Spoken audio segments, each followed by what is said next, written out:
Welcome back to the Rebel's Edge.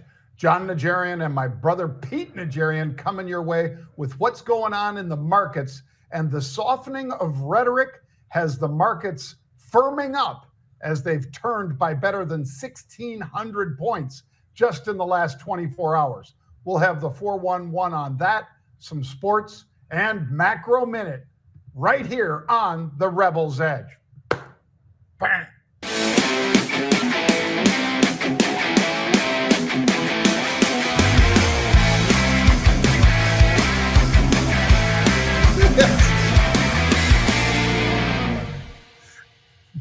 I don't know what the hell he's doing. But that does start us off. Just like that. Yeah. Just like that. Well, good to be back on with you, Pete, Jared. Folks, this is the Rebel's Edge. He is Pete Najarian. I'm Jon Najarian. And we're going to break down some of the top stories of the day. We'll give you a little macro, some futures, a look at the futures, and, of course, stocks, along with Pete's perspective on some sports that has become an increasingly important part of the Rebel's Edge. At least when the markets are going down, people would rather hear more about sports, Pete. You need an outlet, man. Well, what did they say? It's the opiate of the masses or something like that, I think the Romans said. Anyway, let's dive right into macro, Pete. Let's go. Macro, I'm going to say exactly what I said in the cold open, that the president's rhetoric has softened. He's no longer saying he's going to set Jerome Powell on fire and put his head on a pike, which it kind of sounded like he wanted to do on Monday. It did. And he still wants those rates down.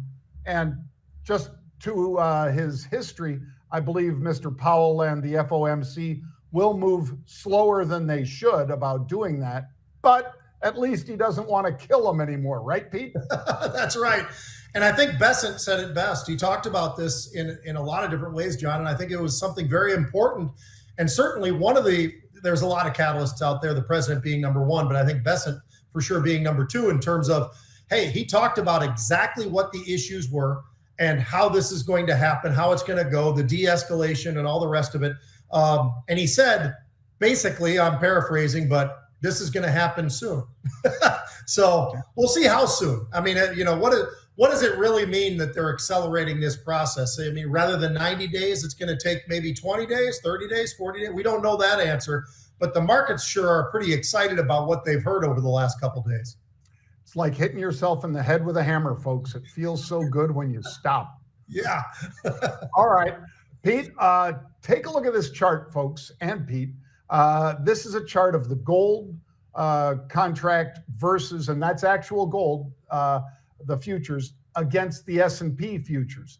And what might surprise most of you will be that since 1997, the return on gold and the S&P are exactly the same. Now, not on a daily basis, but when you go back all the way to 1997 and pull it forward to today, looking at that chart, they're both at the same level. In other words, you could have been in gold the whole time and not maybe had as much volatility and risk. And that's something that's a little different, right, Pete? Yeah, definitely a little bit different. I think it's something that anybody who's listening would be very surprised to hear that, John. I'm one of them. When you and I were talking about this before the show, I'm like, so gold did what? But, it's been an unbelievable thing. We did hit the S&P hit all-time highs earlier in the year, back in February. And then all of a sudden you look over at gold. Well, that's made new highs as well. 3,400 is where we got running up to. So it is interesting just the fact that they're as close, like you just said, as they are. And that's going back a pretty decent chunk of time. It's not like we're just pulling something out in the last 3 months or something. But, yeah, that's pretty incredible. And I'll tell you what, the pullback that we were getting today in gold is pretty interesting as well. I mean, we've been going up. Of course, every once in a while you're going to pull back. That's what it's looked like of late. But gold is certainly something where we've seen a lot of option activity in there as well, John. And we'll see if that continues because they have been going out further out and higher up with these options that are trading in there. 70,000 of these, 40,000 of those. It's been pretty amazing in GLD specifically. Well, and Pete, I think the other notable thing is that gold, believe it or not, folks, doesn't go straight up, just like stocks don't go straight up, trees don't grow to the sky. That's one of the phrases that traders use a lot. And when they go down fast.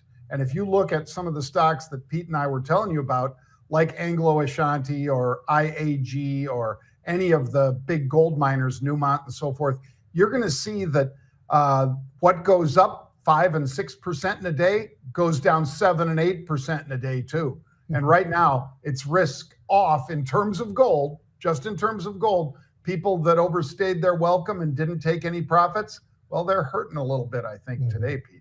Again, just like you and I were saying with Connell McShane on News Nation on the extended broadcast last night. Right. Yep. All right, let's talk about VRT, because data center momentum remains strong, they said.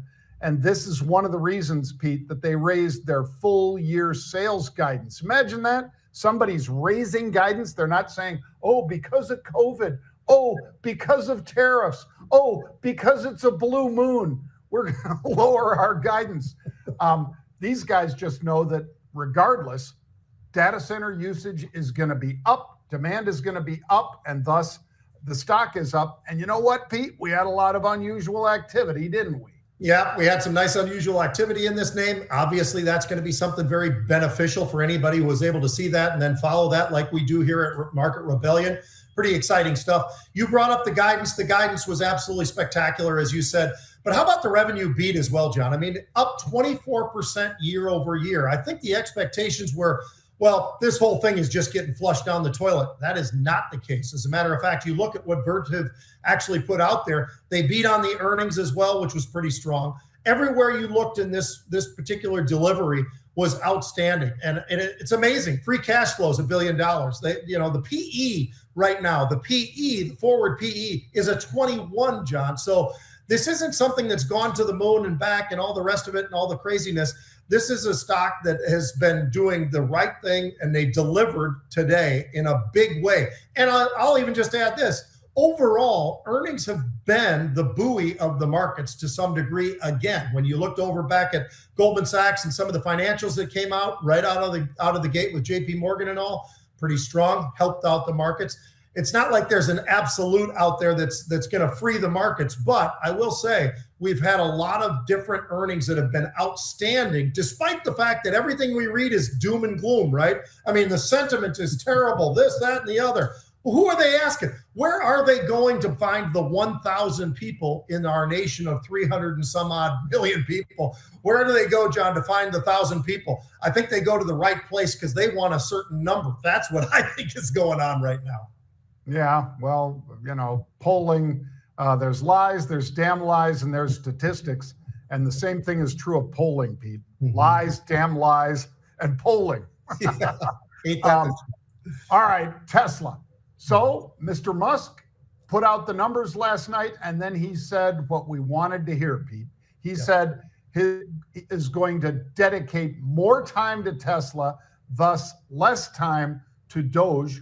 And for that reason, the stock went from flat and unchanged in the after hours to zooming to the upside, even though they had significant declines in profits and in sales for the quarter. Yeah, unbelievable, John, because you and I talked about this last night as well with Connell McShane over on News Nation. Great guy. We had the opportunity because right when the Tesla earnings were coming out, it gave us an opportunity to say, well, take a look at the deliveries. So this was all a known going into this, right? I mean, more so than almost anything else, this gave you at least a little bit of the cliff notes going into this. And we got everything we wanted, especially the fact that Elon Musk did say, as you just pointed out, he did say, hey, you know what? I'm going to spend a lot more time over with Tesla. He's not leaving Doge, but he's going to be there less, and he's going to be much more often over there with Tesla. I'm going to say this. A lot of those different numbers that are out there, as a matter of fact, specifically, you talk about some of the used Teslas that are out there and some of the numbers that we were looking at, down 10% and all the rest of it. I think that's something that can get fixed very, very rapidly. And the success of some of the other models that are coming out could be something very big for Tesla as well. Well, obviously, he has been a lightning rod for hate because of the cuts that he's made and the fraud and waste that he's found. Now, most of us would say finding fraud and waste would be good things, but there are certain folks who don't believe that's a good thing. But nonetheless, Mr. Musk has been very diligent with his team about doing that, despite the fact that it's hurt him in the pocketbook. But to quote Warren Buffett, Pete, if you don't sell when the market's down, you didn't lose money. Your account may have lightened up, but you didn't lose money. You only lose when you sell, if indeed that's what you did. You bought the stock at 300, it goes down to 220. Well, that is a shame, but those $80 in losses are not recognized and losses that you could put up against gains, for instance, until you sell. So the fact that it's rallied back is pretty dang good. And we've got UOA in this one too, Pete, and the stock went from 225 or 230, zoomed all the way back up here. Today it's trading 255, 257, something like that. That's a pretty good day. All right, let's hit another one, Pete. Boston Scientific. And yes, we also have unusual activity in BSX. Now, they reported strong quarterly results. Imagine that, Pete. Another one with strong quarterly results. 75 cents versus 67 cents. Very strong. And they also had some decent guidance. So shares, which we had unusual option activity in this one, Pete, zoomed to the upside. And they pulled back a little, but they're still up better than 5% on the day. And they really jumped almost to the 52-week highs, John. I mean, this was a great quarter, and their biggest piece, this cardiovascular sales, that was up amazingly high, 26% year over year. So when you look at the numbers that they were able to produce, absolutely incredible. You can't find anything that you'd say, well, that didn't look all that great. I think you look across the board and you say, wow, Boston Scientific is in the right place at the right time, and they're executing. You can be there, but you've got to execute. That's exactly what they're doing. By the way, year over year, in terms of the earnings you were just talking about with that 75 cents, John, it was 56 cents a year ago. So that's up big. And the fact that they beat the 67 cents that they were going for with a 75 cent reveal, that was something that was very impressive as well, along with the revenue. So everywhere you looked, you talked about the guidance as well. The guidance, the sales up 15 to 17%. These are great numbers. Again, makes me wonder about this sentiment that we constantly get told about. Oh, the investors all are out, oh, blah, blah, blah, blah, blah. Yeah, there is some angst out there. I agree with that. There's no doubt about that. A lot of the things that are going on. But as we start to play out some of these things, John, I think that's where people are starting to look around and go, hey, look, I'm still waking up. I'm filling up here, John, as we talked about yesterday at $2.88 a gallon down here in Florida. So, it's a long ways from those $4 numbers, not that terribly long ago. So there's a lot of things out there that aren't quite as bad as everybody wants to represent. And I'll also say this, I can't go out to dinner anywhere here on the west coast of Florida. Nothing isn't completely full. Everywhere I go, the restaurants are full. So are people really as concerned as all these numbers that we keep getting? Well, earnings say no. And me looking around, boots on the ground, says no. Now, even if there is, I will say this, you still have TJ Maxx, you still have Walmart, you still got a Costco, you still got a lot of places that you can go. And I think that people are doing some of that because of some of the concerns, but I don't think it's as awful as everybody wants to pretend that it is. Yeah, there's certainly some fear mongering that's gone on, Pete. Yeah. Just like Mr. Musk, there's a lot of hate for the tariffs that everybody championed when there was a different president in the office. And when this president actually acts on it, instead of just talking about it, all of a sudden they act like it's Armageddon. All right, one more stock, Pete. SAP, big European giant in the tech space. They put up Q1 results, and operating profit was 246 billion euros. That's an increase from 1.56 or 1.53 billion euros the previous year. In other words, times are pretty good for SAP, and that stock's moving to the upside nicely today. Yeah, they've got the cloud backlog, John, up 29%. They've got cloud revenue up 26%. You've got profits, like you were just talking about, up 11% year over year. This is a stock that's up, last I looked, it was up about 9%. You know where that puts them? Not too far away from the 52-week highs. So again, looking at what numbers are getting put up out there, this earnings season, once again, has been really a lot different than a lot of folks, I think, were expecting. I think the expectations came in, this is going to be absolutely terrible. Everybody's going to be flushed down the toilet and everything else. That is not what we are seeing right now. As a matter of fact, when you go through these numbers, one after the other, there are some that are not doing well. There's no doubt about that. But it seems to me that so far we're seeing a heck of a lot more beats than probably most people would have expected. And so from that perspective, it's pretty damn impressive. You said this SAP, this thing, 293 is a 52-week high. Last I looked, it was 275, which is a long distance away from the 180 on the low end and a pretty damn close distance from that 293 on the upper side. Yeah, and it's a $325 billion company, Pete. Yeah. So we're not talking about a little company that's just starting off with this kind of growth. When you go from 1.5 billion euro to 2.6 billion euro, things are humming nicely over there at SAP. Yeah. All right, Pete, let's take a look at a video that I think you're going to get a kick out of, because Mr. Leach, you know, God bless him, this guy's probably up there telling jokes to God right now, Pete, because with a plain face too, John. He's not smiling. Yeah, he doesn't crack a smile. I mean, you never know when he's serious or not. Doesn't he also do magic, Pete? When he was, a football coach at Texas Tech and then at Washington State, I think, or whatever. Yeah. I think he does magic too, and he's got this. He always had this picture of a pirate ship behind him in his office. I mean, the guy was a character. But Pete and I want you to hear what Mike Leach had to say about, instead of the tush push, how he would have addressed going for it on the goal line. Apparently, Mike Leach, which, God rest his soul, he said in a staff meeting one time, what if we have a little person on our team all the time for short yardage situations so we can give him He's the funniest coach ever. He's better than Lou Holtz when it comes to humor. This is the dwarf package. It 100% is. The dwarf package. What person is this? Double zero. Who would say that? -2. What is the rule about launching then a player? He has the guys figure out if there's a rule against it, Pete. Well, can we actually do it? It's illegal. Like on Wiffle Wall. It's illegal? It's illegal, Coach. I mean, honestly. Section 3, Article 2B. No player may grasp, pull. John, that is a guy who does not pay attention to all those out there who say you can't say that. He said whatever he wanted on every interview he ever did. That's what. Yeah.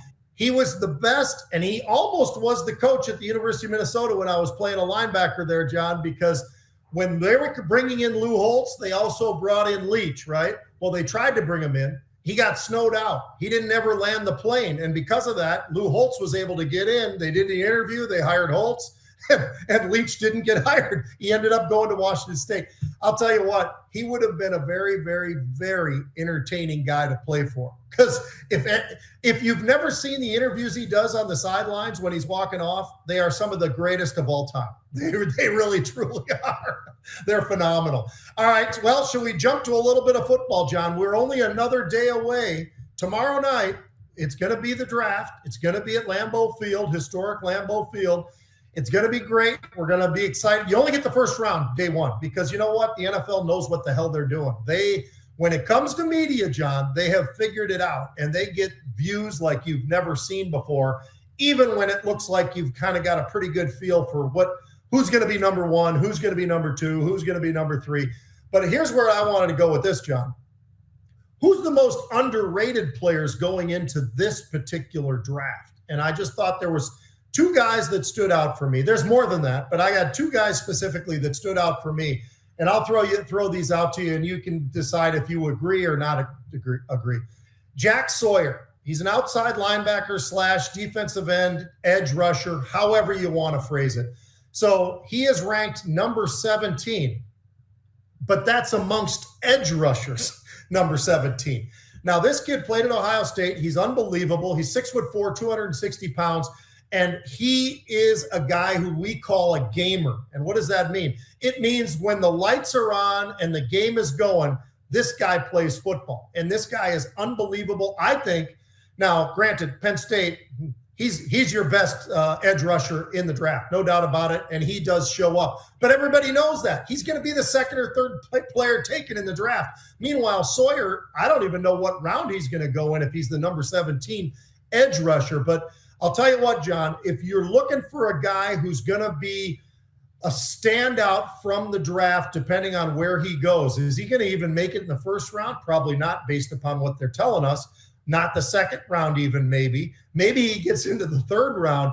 And you're going to be getting a guy who in every game I ever saw, John, I'd scratch my head and go, this number 33 is unbelievable. Has anybody seen what this kid really looks like? There's another guy I like a lot out there, too, from Central Florida.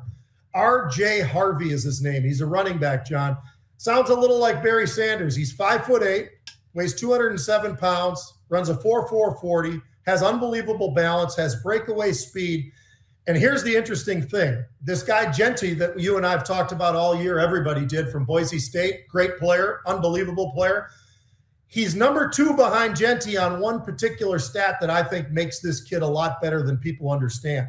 Because when I look at him, for 10 yards or more, he has 54 rushes of 10 yards or more last year. That tells me this guy knows how to find the hole. When he gets through the hole, he knows how to accelerate, knows how to move around and manipulate his body around.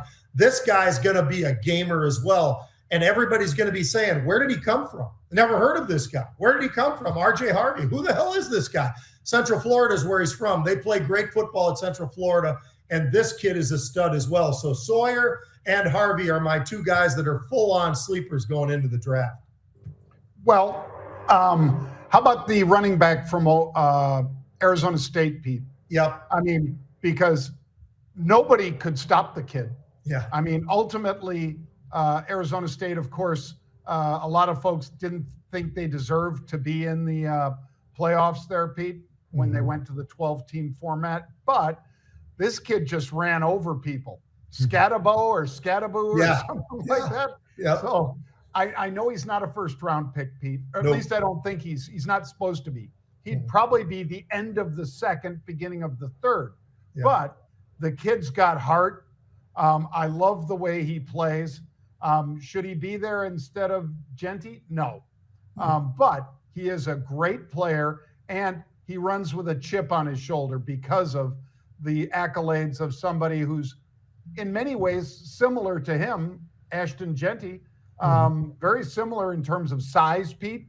Neither one of these are 240-pound mashers. No. They're both big, strong kids, but their stature is not nearly like King James, King Henry, and all that. Yeah. James in basketball, Henry in football. When you're a physical specimen like that, people are going to notice. But if you look at production rather than just, the size, I think this kid is pretty interesting. And somebody might get him earlier, or they might get him later, Pete. And if they get him later, they're going to be happy with this kid. I think he's going to make a roster somewhere. I totally agree. There's some offensive linemen out there too, John, where I'm looking around going, what am I missing that these guys aren't ranked even higher? The kid at Iowa State, he's from Minnesota. He's 6'8.5", 345 pounds, John. He's an absolute man-child. And you know what? Nobody talks about him when they say, here's the best 4 or 5 tackles in the draft. I'm looking going, I think this guy's the best of them all. We'll see, and we'll follow up on that one as well. All right, John, one other thing I've got for you. This is going to college football, NCAA football. How about North Carolina? You know who the coach is down there? Bill Belichick. The guy's in his 70s. His girlfriend's in her 20s. He's much more youthful than his 70s. And I'll tell you what, I've got a friend who is also working on the staff down there. John, they are doing everything in their power to really be a professional / college football program because they have embraced the portal as much as anybody I've ever seen. And here's what I mean by that. They have 43 players who have said, we're out. Now, don't misread that, because you might think these players wanted to go. I kind of think Belichick basically pushed a bunch of guys out the door to open it up a little bit more scholarship-wise and everything else to get the players that he's gotten, which is 26 different commitments so far, John, which now they're ranked number 10 of all the schools in the United States. They're ranked number 10 from the portal in terms of the 3-star, 4-star type athletes that they've been able to sign. They've signed 16 3-stars, 6 4-stars. They're getting a lot of guys that are really high in this whole thing. And I'll tell you what, North Carolina is going to be a school that all of a sudden turns into a football school, I think. We know about basketball. They've got a little bit of football. They've had a good coach down there. He was getting a little bit too old. Belichick might be 70s, but I think his girlfriend keeps him in his 40s or 50s. That's why, well, it is what it is. I mean, let's be honest. But I'll tell you what, they really could be somebody that everybody will be talking about this coming year. Now, they're not going to have to wait 2 and 3 years with the portal and the NIL and everything else, John. I think these guys could be competitive right out of the gate, and they just have to have the right guys at the right positions like anybody else. But Belichick, I think we can trust his track record, right? I think so. I've got 6 reasons, Pete, why you can trust him. 6 of these, six rings. I mean, the guy's a monster. Players love to play for that kind of coach when you're in college, because they always probably dreamed about playing for him when he was coaching the Patriots in pros. Mm-hmm. So I think the same sort of thing happened with Dion, Pete, that happens right now in UNC. And that is that he tells the players, hey, look, if you don't think you should be here, you shouldn't. Go hit the portal. Get the hell out. That's what Dion said, and a whole bunch of players left. And then he brought in a whole bunch of other players, and the players that stayed, he said, just like, Pete, I hear this a lot from the Navy SEALs. Mm-hmm. Whenever you hear a Navy SEAL asked by a family member or a friend, you think maybe I should join the SEALs? He says, absolutely not. You shouldn't. You should not join the SEALs. They don't tell them, because it's a piece of crap or because of any reason other than just you have to be 100% committed if you're going to do it. So if you have doubts, you think I should, you have doubts. Same thing with, should I hit the portal? Well, then get the hell out. If you don't know that you want to play here, get the hell out, and I'll get guys in here who want to play here. That's what happened with Tennessee and your favorite player, Pete, Nico, who went out to UCLA for less money. He ultimately didn't get the 2.4 even, Pete. His dad wanted 4. He didn't get the 2.4. I believe, Pete, that UCLA got him for 1.75, something like that. And all of a sudden, he's going to lose X amount of that in taxes, like you say. He's going to pay taxes there. He wouldn't have paid in Tennessee. And he's not in the same program. Tennessee was like one of the top 6 or 8 programs. UCLA was like, I don't know, were they 6th in the Big Ten, Pete? Or whatever, or maybe lower than that. So is one player going to turn them around? A player helps, but UCLA doesn't have the horses that Tennessee has. That's just a fact. So play this back to me in the fall, and I think we'll both say, that was a big mistake. And we said it here now on April 23rd, that's a big mistake to leave a real program to go to a kind of program. Just to throw a little bit more fuel into that fire, John, how about this? So the kid decides to go to UCLA, and now instead of getting the 1.6 because of taxes, like you said, when it's all said and done, I think he's making 800 or something like that. Whatever it is, it's something significantly different, right? So that's bad. But here's the twist of all twists. Do you know who Tennessee just signed 2 days ago? The quarterback at UCLA last year. That's funny. Now that's funny. To quote Pete's favorite from Nebraska, the cable guy, Larry the cable guy. Now that's funny right there. That's funny right there. Great job today, Pete. Folks, remember, we do have a webinar coming up tomorrow You can go to marketrebellion.com/register. That's marketrebellion.com/register. And if you do that, we will send you a copy, even if you can't make it live at 4 p.m. Eastern Time. We'll send you a copy of the entire presentation. So check it out, marketrebellion.com/register. And Pete and I will be back tomorrow at 1 p.m. Eastern Time. Bang.